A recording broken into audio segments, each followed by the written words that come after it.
আল্লাহ তোমায় ডাকার মতো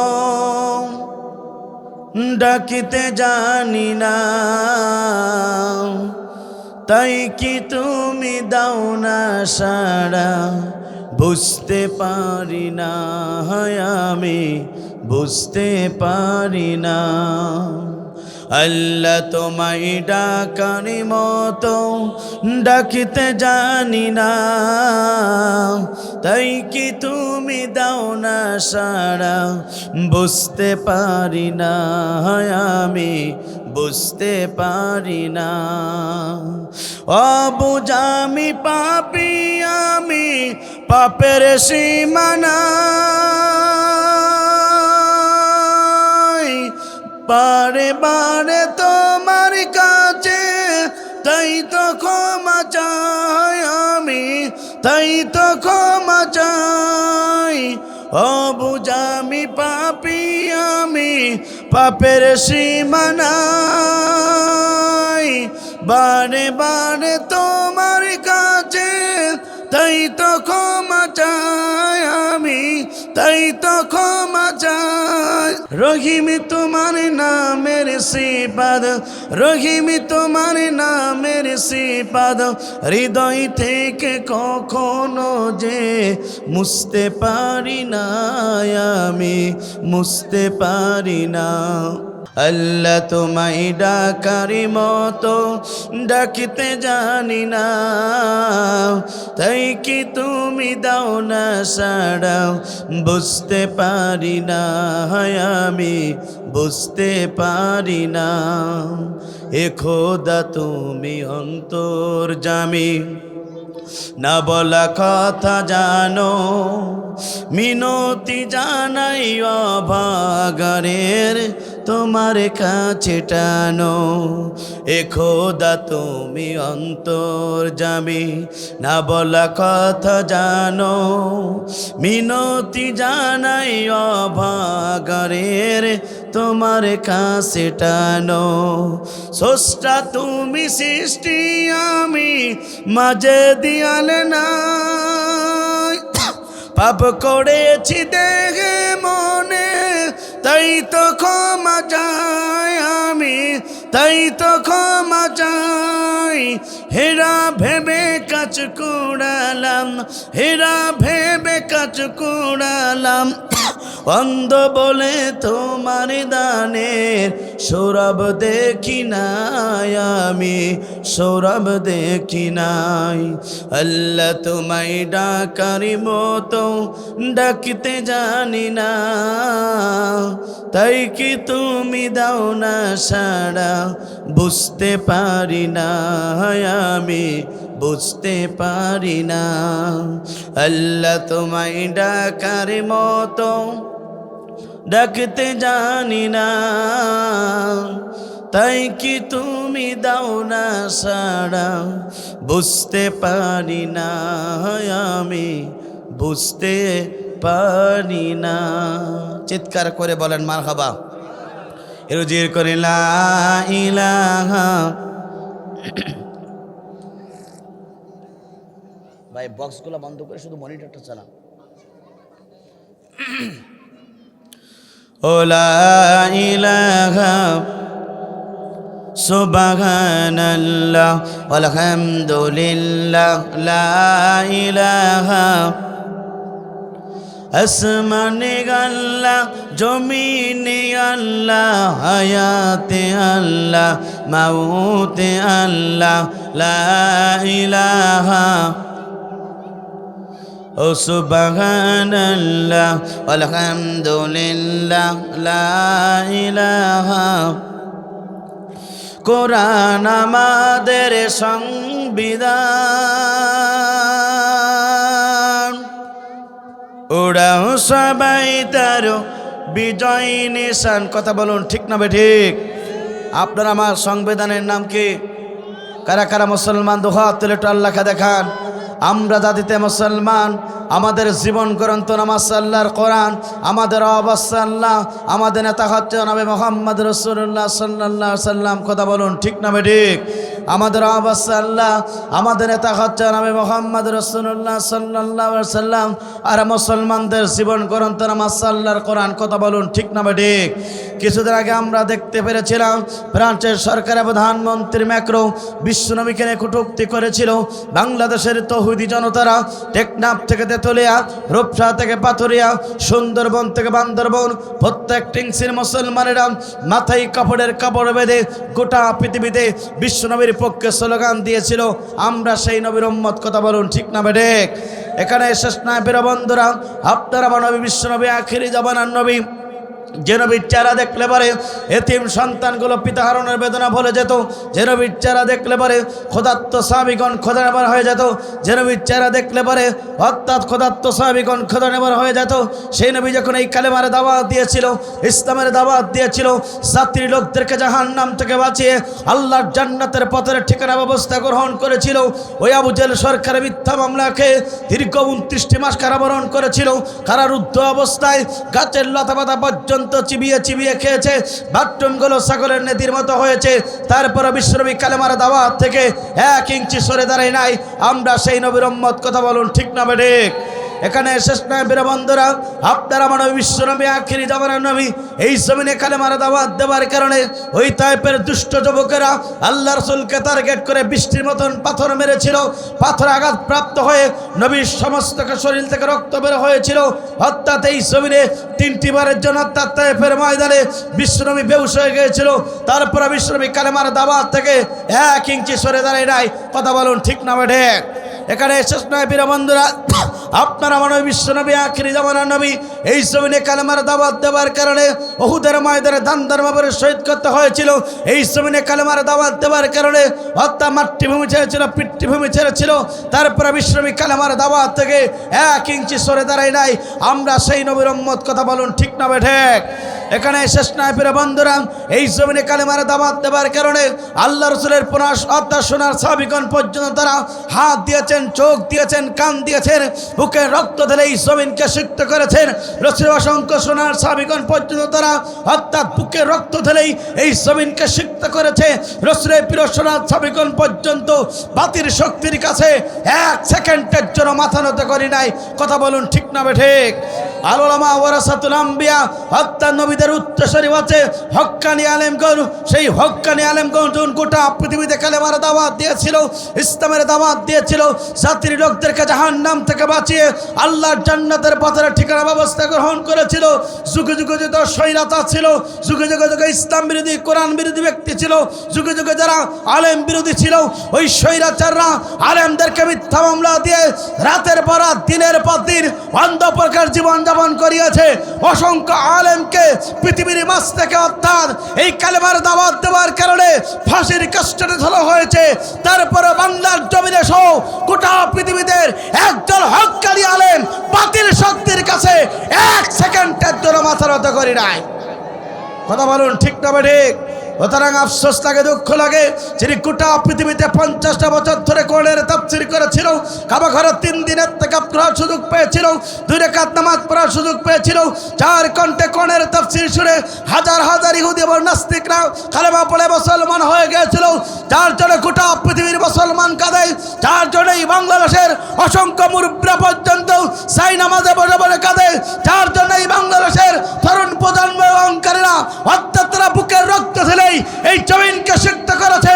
অর্থাৎ এই জামানার শ্রেষ্ঠ আলেম, জাতির শ্রেষ্ঠ তাফসীরকারক, কোরআনের পাখি আল্লামা সাঈদী পর্যন্ত কালেমার দাওয়াত দেওয়ার কারণে ওই জালেমরা পরিকল্পিতভাবে 13টি বছর ধরে মিথ্যা মামলা দিয়ে অন্ধ প্রকার জীবনযাপন করিয়ে ইনজেকশনের মাধ্যমে বিষ ঢুকিয়ে কোরআনের পাখি আল্লামা সাঈদীকে বিদায় গ্রহণ করালো। তারপরে কোরআনের পাখি আল্লামা সাঈদী পর্যন্ত বাতিল শক্তির কাছে 1 সেকেন্ডের জন্য মাথা নত করি নাই।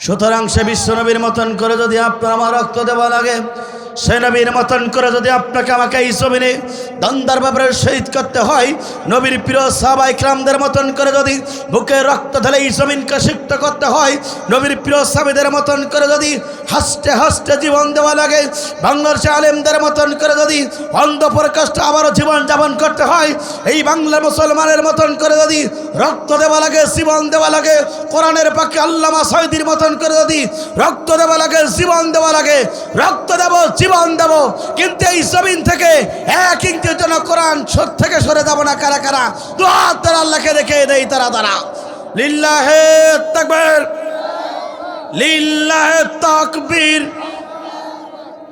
আল কোরআনের আলো দুনিয়ার মুসলিম, কোরআনে হাদিস শিখারে, লিল্লাহে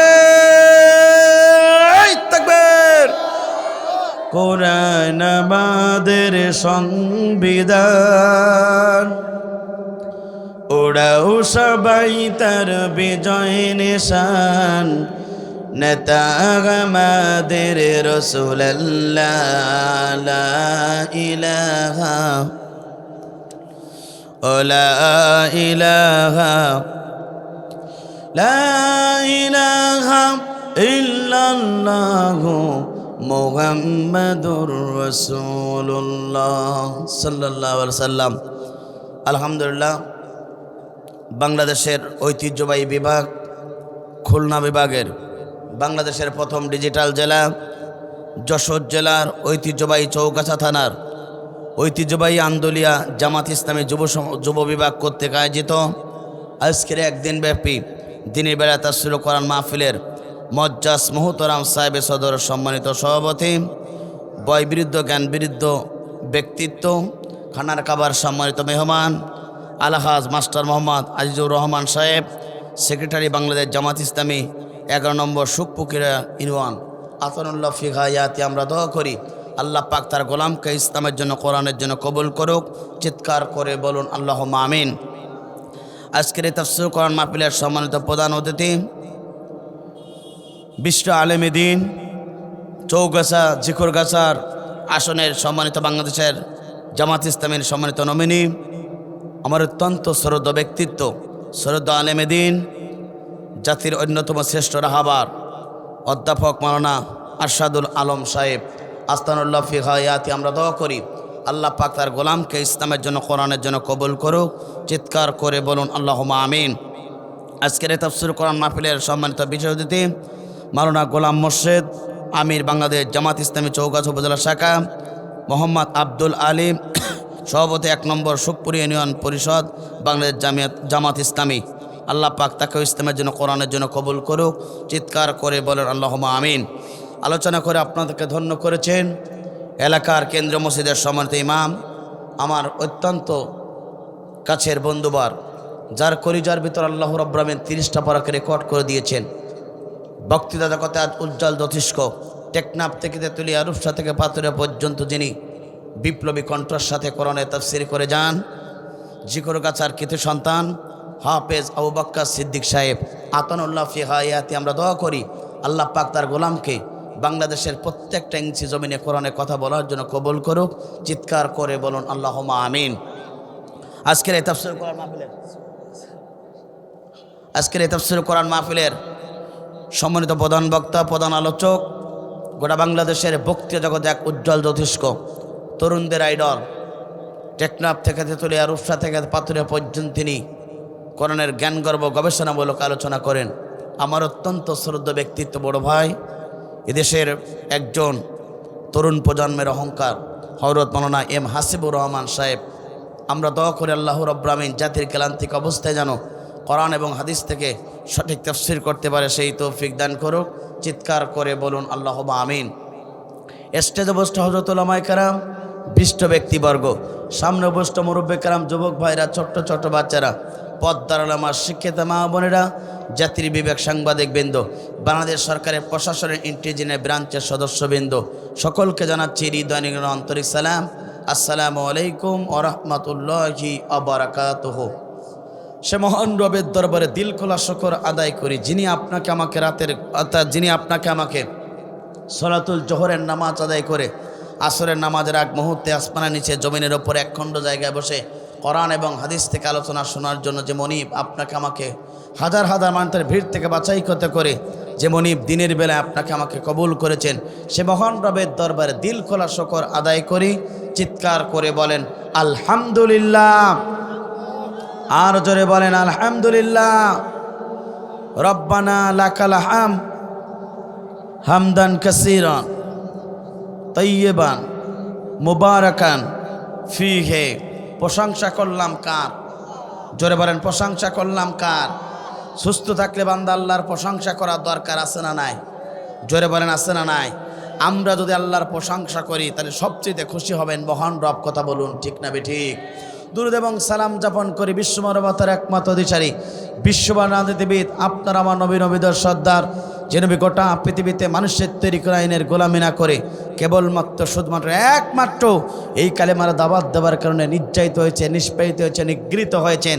আজকের এই তাফসীর মাহফিল থেকে সে নবীর প্রতি দুরূদ আর সালাম শোয়েব আলী সাল্লাল্লাহু আলাইহি সাল্লাম মাগফিরাত কামনা করে সেসব ভাইদের জন্য যাদের জীবনটা ইসলামের জন্য দিয়েছেন, কোরআনের জন্য দিয়ে গোটা পৃথিবীতে যাদের নামগুলো স্বর্ণ করে লেখা হয়েছে, জান্নাতের সর্বশ্রেষ্ঠদের মর্যাদান করুক। চিৎকার করে বলুন আল্লাহুম্মা আমিন। প্রিয় উপস্থিতি, প্রিয় তৌহিদি জনতা, আমরা সকলে এই দিনের বেলায় তাফসীর মাহফিল এসে খুশি না বেজার? জোরে বলেন খুশি না বেজার? যদি হন খুশি, আওয়াজ দেওয়া লাগবে একটু বেশি। দেশের অবস্থা করুন, বক্তা দরকার আমাদের মতো সাহিত্য তরুণ, কারণ আগামীর বাংলাদেশ কোরআনের বাংলাদেশ। কথা বলুন ঠিক না বেঠিক? আগামীর বাংলাদেশ কোরআনের বাংলাদেশ, আগামীর পার্লামেন্ট কোরআনের পার্লামেন্ট, আগামীর পৃথিবী কোরআনের পৃথিবী। কথা বলুন ঠিক না বেঠিক? আমার বন্ধুরা, ইতিপূর্বে আমরা দেখেছি এই জমিনে কালেমার কথা হলে, ইসলামের দাওয়াতের কাজ হলে, কোরআনের তাফসীর মাহফিল হলে ওই জালেমরা যেমন অর্থাৎ তাফসীর মাহফিলকে বাধা প্রদান করত, আজ গোটা পৃথিবীর মুসলমান দেখেছে অর্থাৎ ওই জালিমরা যখন বিতাড়িত হলো, বাংলার জমিনে কোরআনের তাফসীর মাহফিল হয়, তবে কোনো অনুমতি লাগে না, বিনা অনুমতিতে গোটা বাংলাদেশের প্রত্যেকটা ইঞ্চি জমিনে আজকে কোরআনের তাফসীর মাহফিল হচ্ছে। কথা বলুন ঠিক না বেঠিক? আমার বন্ধুরা, এই জন্য এই সুযোগ যিনি করে দিয়েছেন তিনি কে? জোরে বলেন তিনি কে? এই জন্য এই তাফসীর মাহফিলে এসে পেরে আমার খুশি। কারণটা হলো এই কোরআনের মঞ্চ একটি দামি মঞ্চ। এই কোরআনের মঞ্চে নয়, কোরআনের কাছে আসলে যাতে হেদায়েত প্রাপ্ত হয়, কোরআনের কাছে আসলে আপনার আমার গুনাহ খাতা মাফ হয়ে যায়, কোরআনের কাছে আসলে আপনার জীবনটা দুনিয়া এবং আখিরাতে সম্মানিত হয়। কথা বলুন ঠিক না বেঠিক? কোরআনের কাছে যারাই এসেছে আল্লাহ পাক তাদেরকে সম্মানিত করেছে, আর কোরআনের সাথে যারাই গাদ্দারি করেছে, যারা বেয়াদবি করেছে, জমিনে তাদেরকে লাঞ্ছিত করেছেন। তিনি কে? জোরে বলেন তিনি কে? আমার বন্ধুরা, এটাই তো সেই দেশ। দেশের বক্তাদের কাছ থেকে নয়, দেশের তাফসীর কারকদের কাছ থেকে আলোচনা শোনার জন্য লক্ষ লক্ষ জনতারা তারা কোরআনের ময়দানে ঝাঁপিয়ে পড়ে। কথা বলুন ঠিক না বেঠিক? যার বাস্তব প্রমাণ আপনারা গত 3 তারিখে দেখেছেন। আমার বন্ধুরা, গোটা বাংলাদেশের বক্তৃতা জগতে এক উজ্জ্বল জ্যোতিষ্ক তরুণ প্রজন্মের অন্যতম অহংকার, স্বাধীনতার পরে সবচেয়ে বড় তাফসীর মাহফিল হয়েছে ওই আদ্দিন ফাউন্ডেশনের উদ্যোগে 3 দিনব্যাপী তাফসীর কোরআন মাহফিল। এবং সেই মাহফিলের সমাপনী দিনে যিনি কোরআন এবং হাদিস থেকে অত্যন্ত জ্ঞানগর্ভ গুরুত্বপূর্ণ আলোচনা করেছেন, এদেশের বক্তৃতা জগতে তরুণ প্রজন্মের অহংকার, যিনি যুবকদের আইডল, আমার অত্যন্ত শ্রদ্ধ ব্যক্তিত্ব বড় ভাই ডক্টর মিজানুর রহমান আজহারি, যার আলোচনা শোনার জন্য গোটা বাংলাদেশের প্রত্যেকটা ইঞ্চি জমিন থেকে ওই যশোরের বুকে কোরআনের তাফসীর মাহফিল শোনার জন্য তারা একত্রিত হয়েছিল এবং সুন্দরভাবে কোরআনের তাফসীর মাহফিলে অর্থাৎ শ্রোতারা কোরআনের কথা শুনেছে। কথা বলুন ঠিক না বেঠিক? আমার বন্ধুরা, অর্থাৎ কোরআনের সবচেয়ে বড় বুলবুলিটা ওই 16টি বছর ধরে এই কোরআনের তাফসীর মাহফিল করার কারণে, কোরআনের হক দাওয়াত দেওয়ার কারণে যাত্রী লোকদেরকে জাহান্নাম থেকে বাঁচিয়ে আল্লাহর জান্নাতের পথের ঠিকানা ব্যবস্থা গ্রহণ করার কারণে ওই জালিমরা পরিকল্পিতভাবে জাতির শ্রেষ্ঠ সম্পদ, জাতির শ্রেষ্ঠ তাফসীর কারক, কোরআনের পাখি আল্লামা সাঈদীকে তারা পরিকল্পিতভাবে বিষ প্রয়োগ করে অর্থাৎ কোরআনের পাখিকে তারা দুনিয়ার মাঝ থেকে বিদায় গ্রহণ করিয়েছে। কথা বলুন ঠিক না বেঠিক? অর্থাৎ কোরআনের পাখিকে তারা বিদায় করে মনে করেছিল যে আমরা এই সমাজে টিকে থাকব, কিন্তু না, কোরআনের পাখি আজকে তিনি শহীদ হয়ে আল্লাহর দরবারে চলে গেছে। তার কোরআনের পাখির ছাত্রগুলো আজকে বাংলার জমিনে কোরআনের কথা বললে আজকে অসংখ্য কোরআনের লক্ষ লক্ষ কোরআনের শ্রোতারা তার জবান থেকে কোরআনের তাফসীর মাহফিলে একত্রিত হয়ে যায়। কথা বলুন ঠিক না বেঠিক? আমার বন্ধুরা, কিন্তু কি দেখলাম, কোরআনের কথা তিনি বললেন, কোরআনের তাফসীর করলেন, কিন্তু আফসোস দুঃখ এখানে চুরি করে ওদের বিপক্ষে কথা বললেই চুরিটাই খেপে যায়। কথা বলুন ঠিক না বেঠিক? যারা দুর্নীতি করে তাদের বিরুদ্ধে কথা বললে দুর্নীতিবাজরা খেপে যায়। তিনি বলেছেন এক জালিম বিতাড়িত হয়েছে, অন্য জালিম আসার জন্য চিন্তা করতেছে। এক জালিম বিদায় হয়েছে, অন্য জালিমরা সমাজের বুকে ওত পেতে আছে। এই কথাটা তিনি বাংলা ভাষায় বলেছেন, কিন্তু আমরা দেখলাম এদেশের অসংখ্য মুসলমানেরা অর্থাৎ আলেমকে নিয়ে ষড়যন্ত্র লিপ্ত হয়েছে। কথা বলুন ঠিক না বেঠিক? তিনি তো কাকে ইন্ডিকেট করে বলি নাই। আমার বন্ধুরা, সুতরাং যারা সমাজে দুর্নীতি বা যারা চুরি করে তাদেরই গায়ে পেলে আগুন ঝরবে, তাদেরই গা জ্বালা করবে। কথা বলুন ঠিক না বেঠিক? আমার বন্ধুরা, তার কথা একটু বলতে হয়। আমার বন্ধুরা, ডক্টর মিজানুর রহমান আজারী এমন একজন তাফসীর কারক যার আলোচনা শোনার জন্য লক্ষ লক্ষ জনতারা সকাল থেকে যশোরের বুকে তারা ভিড় করেছিল। কথা বলুন ঠিক না বেঠিক? আমার বন্ধুরা, সুতরাং এই সমাজে যারা সুদ খায়, আমি যদি সুদের বিপক্ষে অবস্থা যদি বক্তব্য দেই, ওই সুদখোরেরা কি আমার জন্যে ওই চৌগাছা থেকে বড় বড় মিষ্টি নিয়ে আসবে? জোরে বলে নিয়ে আসবে? যারা এই সমাজে জিনা করে তাদের বিপক্ষে যদি কোরআন থেকে হাদিস থেকে কথা বলি, ওই জেনাখোররা কি আমার পক্ষে আমার সাথে খারাপ আচরণ ছাড়া ভালো আচরণ করবে? জোরে বলেন করবে? সুতরাং যারা এই সমাজে দুর্নীতিবাজ, তারা এই সমাজে আবারও দখল করতে চায়, মানুষের সম্পদগুলোকে লুট করতে চায়। এই সমাজে দেখে, এই সমাজে যারা পরের সম্পদগুলোকে তারা লুট করতে চায়, যাদেরকে অর্থাৎ দুর্নীতিবাজদের বিপক্ষে তিনি কথা বলেছিলেন। সুতরাং সমাজে যারা দুর্নীতিবাজ ইয়াবাকর অক্ষর, তাদের বর্তমানে গায়ে জ্বালা ধরে শুরু হয়েছে। কথা বলুন ঠিক না বেঠিক? এই জন্য ডক্টর মিজানুর রহমানকে নিয়ে, আজারীকে নিয়ে টল করে কোনো লাভ হবে না। তার জনপ্রিয়তা বাড়িয়ে দিয়েছেন তিনি কে? জোরে বলেন তিনি কে? সুতরাং আলেমদের নিয়ে, ইসলামী আন্দোলনের কর্মীদেরকে নিয়ে ষড়যন্ত্রে লিপ্ত হবেন, লোকের জন্য কুয়া খসবেন, সেই কুয়াতে নিজেই পড়বেন। কথা বলুন ঠিক না বেঠিক? এই জন্যে বলতে চাই, আমার ভাইদেরকে লক্ষ্য করে বলতে চাই, আলেমদেরকে নিয়ে ষড়যন্ত্র লিপ্ত হবেন না, আলেমদের বিরুদ্ধে দাঁড়াবেন না। আলেমদের বিরুদ্ধে যারা এই সমাজে দাঁড়িয়েছে তাদেরকে বিতাড়িত করেছেন তিনি কে? জোরে বলেন তিনি কে? আমার বন্ধুরা, সুতরাং কোরআনের মঞ্চ একটি দামি মঞ্চ। এই মঞ্চের চেয়ে কোরআন শোনার জন্য কোরআনুল কারিমটা কার? জোরে বলেন কার? আমরা কার? এই কোরআনের ময়দান আসলে আপনার লস না লাভ? জোরে বলেন লস না লাভ? আমার বন্ধুরা, তাহলে লক্ষ্য করুন, এই কোরআনের ময়দান আসলে কোরআন শোনার জন্য বসে গেলে আপনি হয়ে যাবেন আল্লাহর সবচেয়ে নিকটতম হাল, আপনি হয়ে যাবেন আল্লাহর সবচেয়ে নিকটতম পরিবারভুক্ত, আপনি হয়ে যাবেন আল্লাহর সবচেয়ে বড় মেহমান।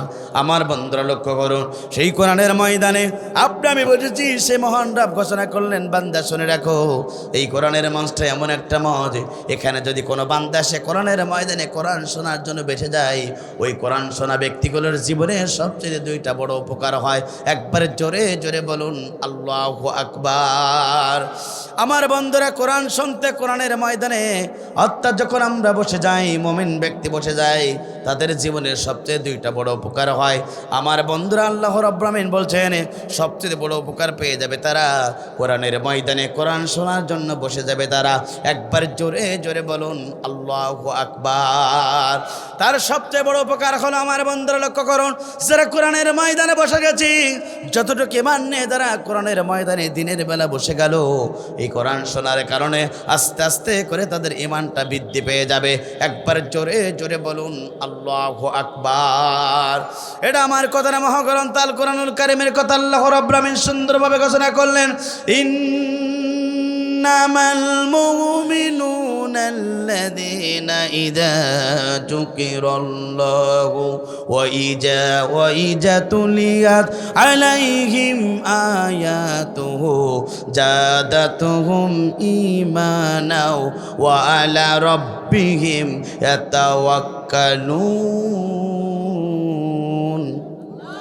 আল্লাহ পাক বলেন, বান্দা শুনে রাখো, মুমিন ব্যক্তির সম্মুখে যখন এই কোরআনের কথা বলা হবে, মুমিন ব্যক্তির সম্মুখে যখন কোরআন থেকে তাফসীর করা হবে, মুমিন ব্যক্তির জীবনের এক নম্বর উপকার হলো তারা যদি চুপিসারে কোরআন শুনতে পারে, মনোযোগ সহকারে কোরআন শুনতে পারে।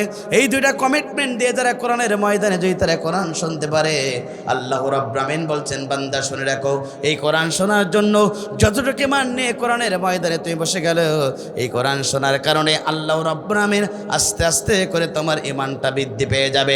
একবার জোরে জোরে বলুন আল্লাহু আকবার। আল্লাহ পাক বলেন, বান্দা শুনে রাখো, যারা কোরআনের ময়দানে কোরআন শোনার জন্য বসে গেল, এক নম্বর প্রকার হলো তাদের ঈমানটা বেড়ে যাবে। কিন্তু আফসোস লাগে, দুঃখ লাগে, আমার বন্ধুরা লক্ষ্য করুন, 16টি বছর ধরে দেশের অসংখ্য মুসলমানেরা তারা কোরআনের ময়দানে কোরআন শুনেছিল, কিন্তু আফসোস লাগে, দুঃখ লাগে, ওদের সম্মুখে কোরআনের তাফসীর মাহফিলে কোরআন আলোচনা করলে ওদের ঈমান বাড়ি নাই, ওদের আবু জেলের মতন করে তাদের জীবনের শয়তানি বেড়েছিল। কথা বলুন ঠিক না বেঠিক? আল্লাহ রাব্বুল আলামিন বলছেন, মুমিন ব্যক্তির সম্মুখে কোরআনে আলোচনা করা হলে মুমিন ব্যক্তির জীবনে এক নম্বর উপকার হলো আস্তে আস্তে করে তাদের ঈমানটা বেড়ে যায়। আফসোস লাগে, দুঃখ লাগে, আমার বন্ধুরা 16টি বছর ধরে এদেশের অসংখ্য তাফসীরকারকেরা তারা কোরআনের তাফসীর করেছিল, কোরআন থেকে আলোচনা শুনেছিল, অসংখ্য মুসলমানের সন্তানের ঈমান বাড়ি নাই, আবু জেলের বাচ্চার মতন জীবনের সবচেয়ে শয়তানি বেড়েছিল। কথা বলুন ঠিক না বেঠিক? আমার বন্ধুরা, আল্লাহ পাক বলেন, বান্দা শুনে রাখো, মুমিনদের সম্মুখে যখন কোরআনের কথা বলা হবে, এক নম্বর উপকার হলো কোরআনের মাহফিলে কোরআন শুনলে তাদের ঈমানটা বেড়ে যাবে। দ্বিতীয় নম্বর উপকার হলো, আমার বন্ধুরা, ওই ঈমানদারেরা দুনিয়ার কোনো জালিমের কাছে মাথা নত করবে না, দুনিয়ার কোনো স্বৈরাচারের কাছে মাথা নত করবে না, কেবলমাত্র শুধুমাত্র একমাত্র তারা আল্লাহর প্রতি মাথা নত করবে। একবার জোরে জোরে বলুন আল্লাহু আকবার। মুমিন ব্যক্তিগুলো মাথা নত করে কার কাছে? জোরে বলেন কার কাছে? মুমিন ব্যক্তিগুলো মাথা নত করবে আল্লাহর কাছে। আর আল্লাহ পাক বলেন, বান্দা শুনে রাখো, তুমি যদি আমার কাছে মাথা নত করতে পারো, তুমি যদি আমার কাছে ভরসা করতে পারো, আমি বা আল্লাহ রাব্বুল আমিন বলছে, শোনো বান্দা, তোমার প্রতি আসমান এবং জমিন থেকে রহমত এবং সাহায্য পাঠিয়ে দেব। একবার জোরে জোরে বলুন আল্লাহু আকবার। ওই ছাত্র আন্দোলনে ভাইরা যখন 2024 সালে 5 আগস্টের দিনে তারা যখন রাজপথে নেমে আল্লাহর প্রতি ভরসা করে যখন লিল্লাহে তাকবীরের ধ্বনির আওয়াজ দিয়েছিল, আল্লাহ পাক তাদেরকে সাহায্য করলো। আমার বন্ধুরা, ওই জালিমরা সমাজ থেকে বিতাড়িত হতে বাধ্য হলো। আর এই যুব সমাজদের নয়, ছাত্র আন্দোলনের ভাইদেরকে আল্লাহ রাব্বুল আমিন বিজয় দান করলেন। কথা বলুন ঠিক না বেঠিক? আমার বন্ধুরা, সুতরাং মুমিন ব্যক্তি যদি আল্লাহর প্রতি ভরসা করে, মুমিন ব্যক্তির বিজয় দান করান তিনি কে? জোরে বলেন তিনি কে? আমার বন্ধুরা, এই জন্য আপনাকে আমাকে ঐক্যবদ্ধ হতে হবে। এই সমাজে বাঁচবো ততদিন, আল্লাহর কোরআনের পক্ষে থাকবো ততদিন। এই সমাজে বাঁচবো ততদিন, এই সমাজে ইসলাম কোরআন প্রতিষ্ঠার আন্দোলন করব ততদিন। এই সমাজে বাঁচবো ততদিন, হকের পক্ষে থাকবো ততদিন। আমরা বাতিলের পক্ষে থাকতে চাই না। কথা বলুন ঠিক না বেঠিক? আপনি আমি যদি হকের পক্ষে থাকতে পারি, আপনাকে বিজয় দান করাবেন তিনি কে? আর আপনি আমি যদি বাতিলের কাছে যদি মাথা নত করেন, আল্লাহ পাক আপনার বিজয় দেবে না, বরঞ্চ আপনাকে এই দুনিয়া ছাড়ার পূর্বে লাঞ্ছিত অপমানিত করে আপনাকে ছাড়বে। কথা বলুন ঠিক না বেঠিক? আমার বন্ধুরা, আপনার আমার নবী, বিশ্ব নবী, আখেরি জামানার নবী এই পৃথিবীতে কেন এসেছিলেন, কারণটা কি জানার দরকার আছে না নাই? জোরে বলেন আছে না নাই? আপনার আমার নবী, বিশ্ব নবী, আখেরি জামানার নবী, যে নবীর চেহারা দেখলে পরে এতিম সন্তানগুলো পিতা হারানোর বেদনা বলে যেত, যে নবীর চেহারা দেখলে পরে বিধবারা তাদের স্বামী হারানোর বেদনা বলে যেত, সেই নবী এই জমিনে কালেমার দাওয়াত দেওয়ার কারণে, ইসলামের দাওয়াত দেওয়ার কারণে জাতির লোকদেরকে জাহান্নাম থেকে বাঁচিয়ে আল্লাহর জান্নাতের পথের ঠিকানা দেওয়ার কারণে ওই আবু জেল, উতবা, সাইবারা বিশ্ব নবীকে 72 বার মারার প্ল্যান করেছিল। সর্বোপরি বিশ্ব নবীকে কাবার চত্বরে তারা মারার জন্য প্ল্যান করেছিল। সমস্ত ষড়যন্ত্র থেকে বিশ্ব নবীকে বাঁচিয়েছিলেন তিনি কে? জোরে বলেন তিনি কে? আপনার আমার নবী, বিশ্ব নবী, আখেরি জামানার নবী। কিয়ামতের ময়দান কঠিন মুসিবতের দিন, যেদিন সূর্যগুলো মাথার উপরে চলে আসবে, জমিনগুলো তামা হয়ে যাবে, গুনাহগার ব্যক্তির জিহ্বাগুলো যখন নাবিস্তক জ্বলে যাবে, যেদিন কাঁদতে কাঁদতে চোখের পানি ফুরিয়ে যাবে, চক্ষু দিয়ে যেদিন রক্ত প্রবাহিত হবে, যেদিন সন্তান পিতার পরিচয় দেবে না, পিতাও সন্তানের পরিচয় দেবে না, যেদিন কেউ কারোর পরিচয় দিতে চাইবে না, ওই বিভীষিকা অবস্থায় আপনার আমার নবী, বিশ্ব নবী, আখিরি জামানার নবী হাউজে কাউসারের পানির পেয়ালা নিয়ে আপনার আমার জন্য অপেক্ষমান থাকবেন। কথা বলুন ঠিক না বেঠি? আমার বন্ধুরা, সেই নবী এই পৃথিবীতে এসেছিলেন কয়েকটি দায়িত্ব এবং কর্তব্য নিয়ে। তার এক নম্বর দায়িত্ব এবং কর্তব্য ছিল, আমার বন্ধুরা, এই দুনিয়াতে যত জীবন ব্যবস্থা আছে সমস্ত জীবন ব্যবস্থাকে ডাস্টবিনে ফেলাই দিয়া আল্লাহর জমিনে আল্লাহর জীবন ব্যবস্থা প্রতিষ্ঠার জন্য। কথা বলুন ঠিক না বেঠিক? আপনার আমার নবী, বিশ্ব নবী, আখেরি জামানার নবীকে আল্লাহ রাব্বুল আলামিন প্রেরণ করেছিলেন দুনিয়ার যত মানব রচিত জীবন ব্যবস্থা আছে সমস্ত জীবন ব্যবস্থাকে ডাস্টবিনে ফেলাই দিয়া আল্লাহর জমিনে এই দিন প্রতিষ্ঠার জন্য আপনার আমার নবীকে প্রেরণ করেছিলেন। তিনি কে? জোরে বলেন, তিনি কে? আমার বন্ধুরা, তাহলে লক্ষ্য করুন, যুগে যুগে পয়গম্বরদেরকে এই পৃথিবীতে আল্লাহ রাব্বুল আলামিন কেন প্রেরণ করলেন? এই পৃথিবীর প্রথম রসুল নাম তার ছিল নূহ আলাইহিস সালাতু ওয়াস সালাম। তেনাকে কেন এই পৃথিবীতে আল্লাহ রাব্বুল আলামিন প্রেরণ করেছিলেন? মুসলিম জাতির পিতা ইব্রাহিম আলাইহিস সালাতু ওয়াস সালাম তাকে কেন এই পৃথিবীতে প্রেরণ করেছিলেন? মূসা আলাইহিস সালাতু ওয়াস সালামকে কেন এই পৃথিবীতে প্রেরণ করেছিলেন? ঈসা আলাইহিস সালাতু ওয়াস সালামকে কেন এই পৃথিবীতে আল্লাহ রাব্বুল আলামিন প্রেরণ করেছিলেন? আপনার আমার নবী, বিশ্ব নবী, আখিরি জামানার নবী, তেনাকে কেন এই পৃথিবীতে প্রেরণ করেছিলেন? সমস্ত প্রশ্নের উত্তরগুলো যদি খুঁজতে চান, তাহলে আপনি আমি যদি এই কোরআনের কাছে প্রশ্ন করি, মা ফাররাতনা ফিল কিতাবি মিন শাই, এই কোরআন সঙ্গে সঙ্গে আপনার উত্তর দিয়ে দেবে। একবার জোরে জোরে বলুন আল্লাহু আকবার। সেই মহান রব ঘোষণা করলেন, বান্দা শুনে দেখো, কেন আমি রসুলকে এই পৃথিবীতে প্রেরণ করলাম। আল্লাহ রাব্বুল আলামিন সেটাও কোরআনুল কারীমের ভিতরে ঘোষণা করলেন, হুয়াল্লাযী আরসালা রাসূলাহু বিল হুদা ওয়া দীনিল হক লিইয়ুযহিরাহু আলাদ-দীনি কুল্লিহি ওয়া লাহু কারিহাল মুশরিকুন। আল্লাহ পাক বলেন, তিনি তো সেই সত্তা যিনি তার রসুলকে এই পৃথিবীতে সত্য দিন সহকারে কোরআন দিয়ে পৃথিবীতে প্রেরণ করলেন।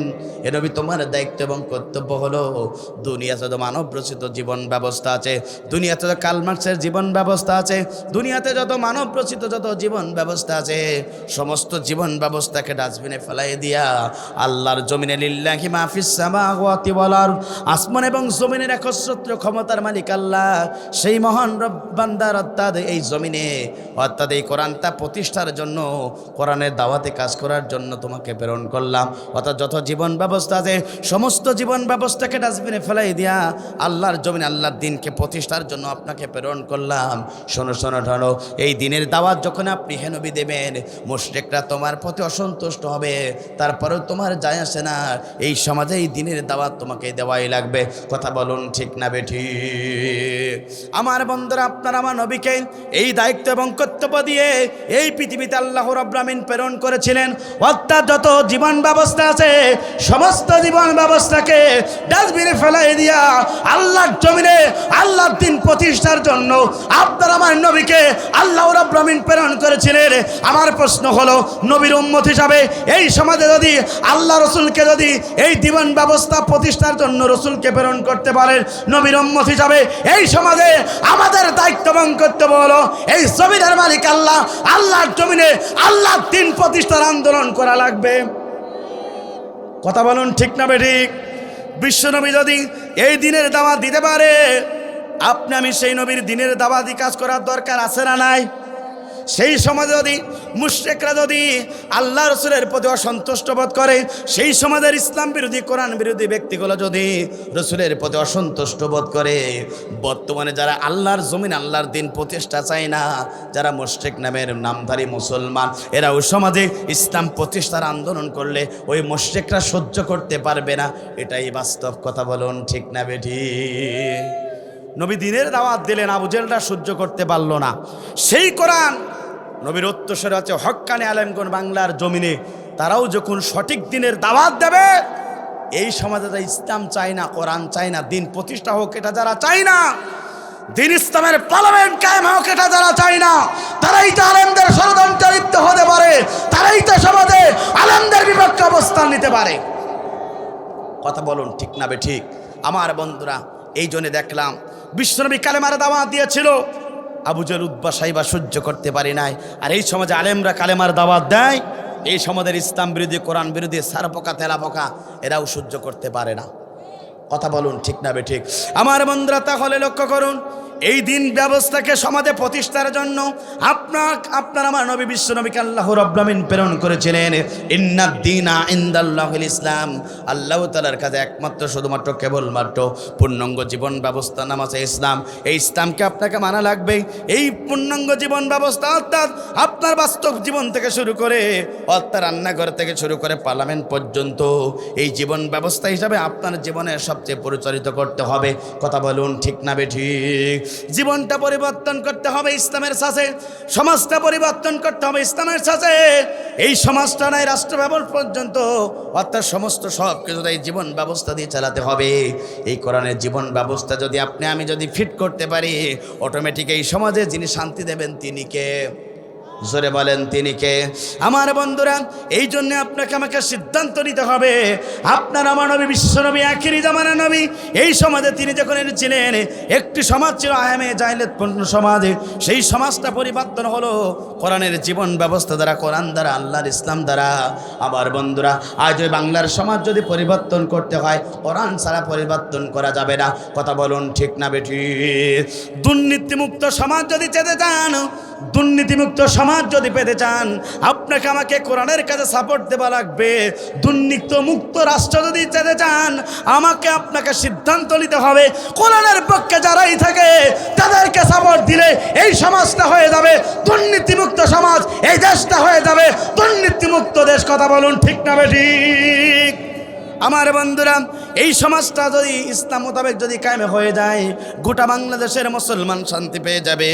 আপনার আমার নবী বিশ্বনবী আখিরি জামানার নবী এই সমাজকে প্রতিষ্ঠার জন্য কত কষ্ট করেছিলেন, কেমন কষ্ট করেছিলেন, কেমন করে ইসলামের প্রতিষ্ঠার আন্দোলন করতে গিয়ে ওই জালিমরা বিশ্বনবীকে কত কষ্ট দিয়েছিল, জুলুম নির্যাতন করেছিল। আমার বন্ধুরা লক্ষ্য করুন, আল্লাহর নবী বিশ্বনবী আখিরি জামানার নবী বিশ্বনবী কাবার চত্বর চলে গেলেন। কাবার চত্বর গিয়ে মনটা খুব খারাপ, তার নিজের আপন চাচা পৃথিবীর মাঝে বিদায় গ্রহণ করলেন, তার প্রিয়তম স্ত্রী খাদিজা দুনিয়ার মাঝে বিদায় গ্রহণ করলেন, মনটা খুব খারাপ। এরপর কাবার চত্বরে বিশ্বনবী চলে গেলেন, চিন্তা করলেন 2 রাকাত নামাজ আল্লাহর জন্য আমি পড়তে চাই। বিশ্বনবী আপনার আমার নবী কাবার চত্বরে চলে গেলেন। কাবার চত্বরে যাওয়ার পরে 2 রাকাত নামাজ পড়ার জন্য তিনি দাঁড়িয়ে গেলেন। কাবার চত্বরের পাশে আবু জেহেল উতবা সাইবারা তারা মিটিং করতেছিলেন। গোল মিটিং করে তারা সিদ্ধান্ত নিয়েছিল, মোহাম্মদ আমাদের চিরশত্রু, এই সমাজের সবচেয়ে মোহাম্মদ আমাদের চিরশত্রু। মোহাম্মদকে যদি বিদায় গ্রহণ করানো যায়, তাহলে অবশ্যই এই সমাজে আমরা যা বলবো সেটাই সমাজের লোক নাম মানতে বাধ্য হয়ে যাবে। আবু জেহেল এই প্ল্যান করে অর্থাৎ মিটিং করে বসেছিলেন। হঠাৎ করে দেখলেন একজন কাফের আবু জেহেলকে বলল, ও নেতাজি, যে মোহাম্মদকে মানার জন্য আপনি এসেছেন, সেই মোহাম্মদকে মানার জন্য প্ল্যান করতেছিলেন, সেই মোহাম্মদ কাবার চত্বরে নামাজে দাঁড়িয়ে গেল, একা একা নামাজে দাঁড়িয়ে গেল। ও নেতাজি, চিন্তা করা লাগবে না, সুবর্ণ সুযোগ। এই সুযোগে যদি মোহাম্মদকে বিদায় গ্রহণ করানো যায়, তাহলে আমাদের সমাজে আর কেউ কথা বলতে পারবে না আমাদের বিপক্ষে। কথা বলুন ঠিক না বেঠিক? নবী আখিরি জামানার নবী। এরপর কি করলেন প্রিয় বন্ধুরা, লক্ষ্য করুন, আবু জেহেল সঙ্গে সঙ্গে তার আত্মস্বজন নাই, তার অনুসারীদেরকে বলল, শুনে রাখো, তোমরা কে আছো মোহাম্মদকে বিদায় গ্রহণ করাতে পারবে? যে মোহাম্মদকে বিদায় গ্রহণ করতে পারবে, দুনিয়াতে তার র্যাঙ্কিংটা আমি বাড়িয়ে দেব। এই কথা যখন বললেন আমার বন্ধুরা, এই কথা যখন বললেন আবু জেহেল, সঙ্গে সঙ্গে আমার বন্ধুরা একটু লক্ষ্য করুন, সঙ্গে সঙ্গে আবু জেহেল বলল, যখন এই কথা, তার কাফেরদের ভিতর থেকে একজন কাফের ছিল, নাম তার ছিল উকবা ইবনে আবি মুইত। উকবা ইবনে আবি মুইত বললেন, নেতাজি চিন্তা করা লাগবে না, আমি আব্দুল্লাহর বেটা মোহাম্মদকে দুনিয়ার মস্তে বিদায় গ্রহণ করিয়ে দেব, আপনি আমাকে কি পুরস্কার দেবেন? সঙ্গে সঙ্গে আমার বন্ধুরা আবু জেহেলকে যখন এই প্রশ্ন করলো উকবা ইবনে আবি মুইত, সঙ্গে সঙ্গে আবু জেহেল বললেন, উকবা ইবনে আবি মুইত, তুমি শুনে রাখো, মোহাম্মদকে যদি তুমি বিদায় গ্রহণ করাতে পারো, দুনিয়া তুমি যে র্যাঙ্কিংয়ে আছে সেই র্যাঙ্কিং থেকে তোমাকে বৃদ্ধি করে বাড়িয়ে দেওয়া হবে। সঙ্গে সঙ্গে আমার বন্ধুরা উকবা ইবনে আবি মুয়াইত বললেন, ঠিক আছে নেতাজি, চিন্তা করা লাগবে না, মুহাম্মদকে দুনিয়ার মাঝ থেকে আমি বিদায় গ্রহণ করিয়ে দেব। একবার জোরে জোরে বলেন নাউজুবিল্লাহ। আমার বন্ধুরা আজও দেখলাম বাংলার জমিনে ওই কাফেররা অনুসারীরা তারাও বাংলার জমিনে প্রত্যেকটা জায়গায় প্ল্যান করে তারা এই চিন্তা করেছিল, এই সমাজের এই ভালো ভালো মানুষগুলোকে যদি দুনিয়ার বাস্তবে বিদায় গ্রহণ করা যায় হয়, তাহলে আমাদের বিপক্ষে এই সমাজের আর কেউ দাঁড়াতে পারবে না। কথা বলুন ঠিক না বেঠিক?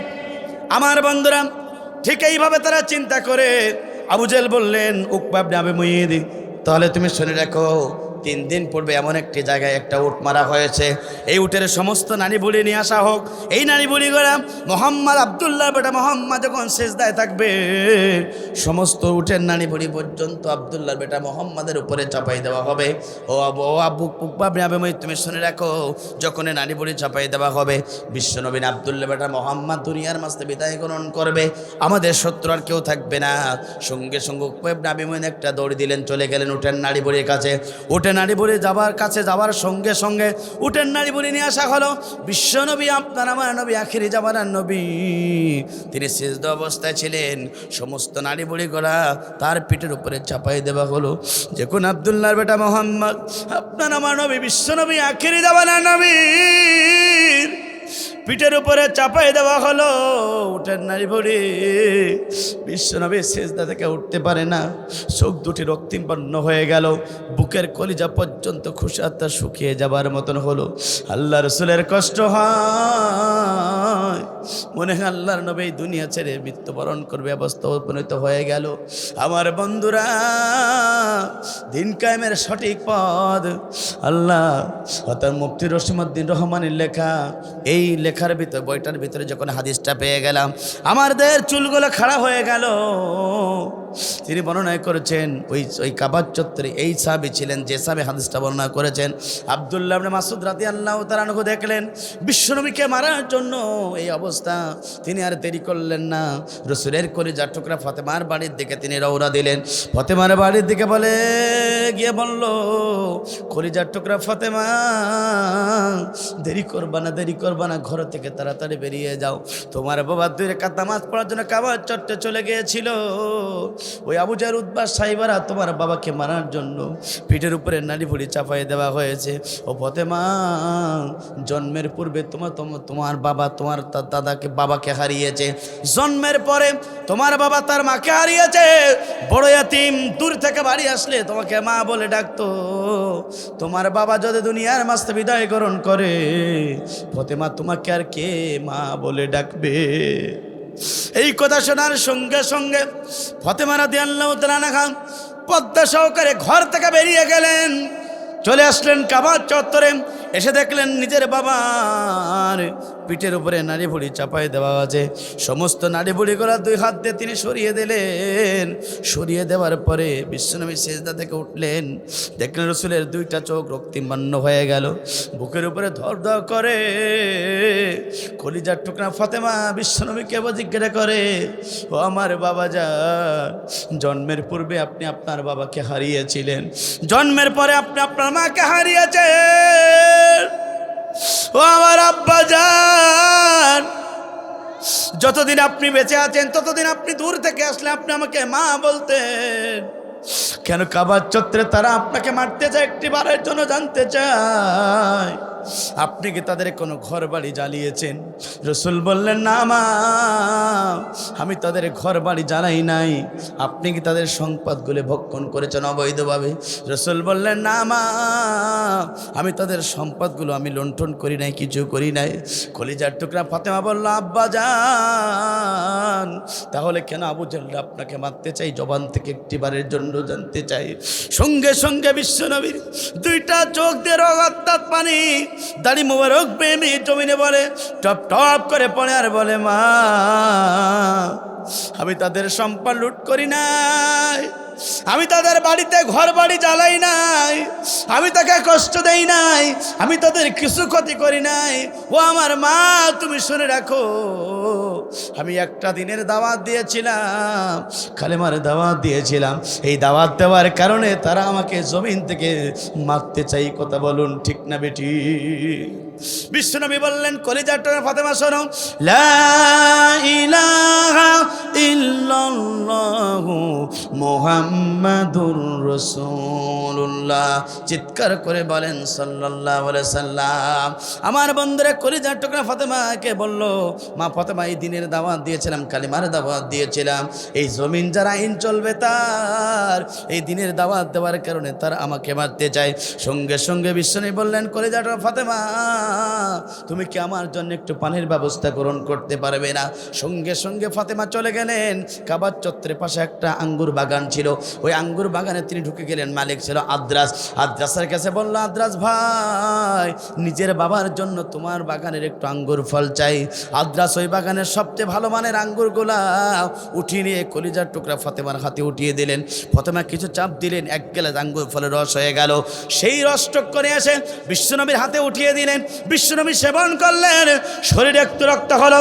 দুহাত তুলে আল্লাহর কাছে বিশ্বনবী বললেন, ও আল্লাহ, এই দিনের দাওয়াত দেওয়ার কারণে এই কাবার চত্বরে যে কাফেররা আমাকে মারতে চায়, আল্লাহ তোমার কাছে দোয়া করি, আমি নবী যেন বেঁচে থাকতে থাকতে এই কাফেররা দুনিয়ার মাঝ থেকে ধ্বংস হয়ে যায়।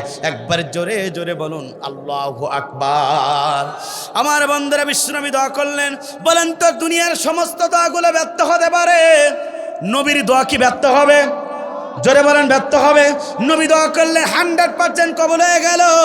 বদরের পরের বছরে বদরের প্রান্তরে মদ এবং মাদের কাছে ওই আবু জেহেল সহ 7 জন কাফের দুনিয়ার মাঝ থেকে তারা জাহান্নামী হয়েছিলেন। আমার বন্ধুরা, বিশ্বনবী দাওয়াতি কাজ করেছিলেন, দিনের দাওয়াত দিয়েছিলেন। আবু জেহেল উদ্বাসই বা সহ্য করতে পারি নাই। আল্লাহ রাব্বুল আমিন নবী দোয়া করলেন, বদরের প্রান্তরে আবু জেহেল উদ্বাসই বেলা ধ্বংস হয়ে গেল।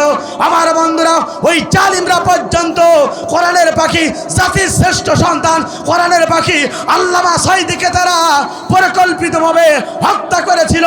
কোরআনের পাখি আল্লামা সাঈদী বলেছিল, শোনো শোনো শোনো, তোমরা যদি আমাকে অন্যায়ভাবে পতির বস্তা বিদায় গ্রহণ করাও, শরীরে রেখো কান খেলে, অর্থাৎ তোমরা ওই জালেমরা 1 বছর ক্ষমতার চেয়ারে তোমরা বসতে পারবে না। কোরআনের পাখি আল্লামা সাঈদী দোয়া করেছিল, আসমানে কবুল হয়েছিল। 11 মাস 20 দিনের মাথায় ওই জালিমরা সমাজ থেকে লেজ গোটাতে গোটাতে বিদেশের বুকে তাদের বাড়ি চলে গেল। কথা বলুন ঠিক না ঠিক? কোরআনের পাখি আল্লামা সাঈদী দোয়া করেছিল, ওরা সমাজ থেকে বিতাড়িত হয়ে গিয়েছিল। আপনার আমার নবী, বিশ্ব নবী, আখিরি জামানার নবী, তিনি দোয়া করেছিল, আবু জেহেল ধ্বংস হয়েছিল। আর বাংলাদেশের তরুণ প্রজন্মের অহংকার নয়, গোটা পৃথিবীর সম্পদ কোরআনের পাখি আল্লামা সাঈদী দোয়া করলো, এই জালেমরা ধ্বংস হয়ে গেল। খেলাকার, জোরে বলেন খেলাকার। ধরলে মোল্লা ধরে না, সবাই ধরে বারবার, মোল্লারা ধরে একবার। এই মোল্লা যাদেরকে ধরেছে, জানাজার নামাজ তাদেরকে পড়াই লেগেছে। কথা বলুন ঠিক না বেঠিক? সুতরাং চৌগাছাবাসী, সুখপুরিয়াবাসী, আপনাদেরকে বলতে চাই, আজকে ঐক্যবদ্ধ হতে হবে। এই সমাজ আছে আল্লাহর, অর্থাৎ এই জমিনের মালিক আল্লাহ, আসমানের মালিক আল্লাহ, আপনার আমার রিজিকের মালিক আল্লাহ।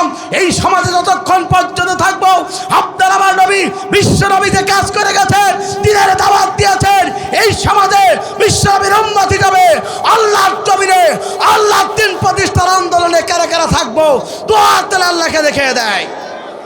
লিল্লাহে তাকবীর, লিল্লাহে তাকবীর। আল কোরআনের আলো, দুনিয়ার মুসলিম, আপনাকে সিদ্ধান্ত নিতে হবে। এই জমিনের মালিক আল্লাহ, হায়াতের মালিক আল্লাহ, রিজিকের মালিক আল্লাহ। এই জমিনে কোন জালেমদেরকে এই সমাজের মুসলমান আর ক্ষমতার মাসনাদে দেখতে চায় না। কথা বলুন ঠিক না বেঠিক? সুতরাং আপনাকে আমাকে ঐক্যবদ্ধ হতে হবে। নবী যে কাজ করে গেছেন এই সমাজে, আপনি আমি একজন নামাজি, একজন মুসলমান পরিচয় দেই। এই সমাজের দিনের কাজ, দিনের দাওয়াত, ইসলাম প্রতিষ্ঠার কাজে আপনাকে আমাকে সম্পৃক্ত হওয়ার দরকার আছে না নাই? জয় বলেন, আছে না নাই? আপনি মসজিদে আইন মানবেন আল্লাহর, রোজায় আইন মানবেন আল্লাহর, হজে আইন মানবেন আল্লাহর, আর জমিনে আইন মানবেন শয়তানের। আপনার মতন মুনাফিক আর আসমানের নিচে জমিনের উপরে একজন হতে পারে না। কথা বলুন ঠিক না বেঠিক? সুতরাং মসজিদ এবং আল্লাহর আইন মানি, এই জমিনের মালিক আল্লাহ, এই জমিনে এসেও আল্লাহর আইন মানার দরকার আছে না নাই? জোরে বলেন আছে না নাই? এই জন্য রসুল যে দায়িত্ব নিয়ে এই পৃথিবীতে এনেছিলেন, দুনিয়ার সমস্ত জীবন ব্যবস্থাকে বাদ দিয়া আল্লাহর জমিনে আল্লাহর দিন প্রতিষ্ঠার জন্য আপনার আমার নবী এসেছিলেন। আপনি নবীর উম্মত হিসাবে এই সমাজে এই দিন প্রতিষ্ঠার আন্দোলনে সম্পৃক্ত হওয়ার দরকার আছে না নাই? যারা হতে পারবেন তারা নবীওয়ালা কাজ করলেন, নবীর শাফায়াত পাবেন।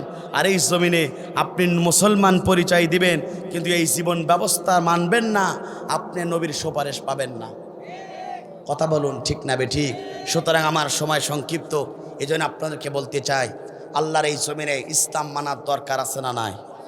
জীবন ব্যবস্থা ইসলাম মানার দরকার আছে না নাই?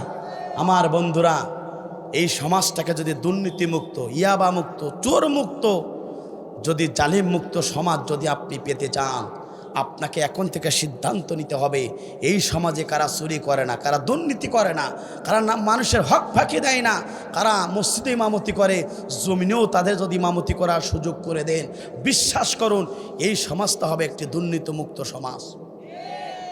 এই সমাজটা হবে ইয়াবা মুক্ত সমাজ। এই সমাজটা হবে ফেঞ্চি মুক্ত সমাজ। কথা বলুন ঠিক না বেঠিক? আর আপনি আমি যদি এই জীবন ব্যবস্থা বাদ দিয়ে যদি মানব রচিত জীবন ব্যবস্থা যদি আপনি মানতে চান, তাদেরকে সাপোর্ট করেন, দল করেন, পার্টি করেন, আল্লাহ পাক বলছেন কোরআনের ভিতরে যে ওরা দুনিয়াতেও ক্ষতিগ্রস্ত হবে, আখেরাতেও ক্ষতিগ্রস্ত হবে। সূরা ইমরানের 85 নম্বর আয়াত। এই জন্য আমার বন্ধুরা, এখন থেকে সিদ্ধান্ত নিতে হবে, এই জমিনে বাঁচবো একমাত্র কেবলমাত্র শুধুমাত্র আল্লাহর কোরআনের জন্য বাঁচতে চান কারা কারা? দুহাত তুলে এবার আল্লাহকে দেখান তারা। লিল্লাহে তাকবীর, লিল্লাহে তাকবীর। আসুন আমরা যেন এতটুক মেসেজ নিয়ে বাড়ি যেতে পারি যে জীবনে বাঁচবো যতদিন, কোরআনের পক্ষে থাকবো ততদিন। কথা বলুন ঠিক না ঠিক? আমরা এই সমাজটাকে কোরআন দিয়ে সাজাতে চাই, কারণ এই সমাজ যদি কোরআন দিয়ে চলে, এই সমাজের কোনো মানুষ আর কেউ মানুষকে আঘাত করতে পারবে না। কথা বলুন ঠিক না ঠিক? তো আসুন আমরা যেন একটা মেসেজ জীবনে বাস্তবায়ন করতে পারি। রসুল যে দায়িত্ব নিয়েছিলেন, এই দায়িত্ব আপনি আমি একজন মুসলমান হিসাবে সমাজে পালন করব, অর্থাৎ দিনের পক্ষে থাকবো, কোরআনের পক্ষে থাকবো, ইসলামের পক্ষে থাকবো। ইসলামের পক্ষে যারাই থাকে তাদের পক্ষে থাকবো, তাদেরকে সাপোর্ট করব, তাদেরকে ভালোবাসবো।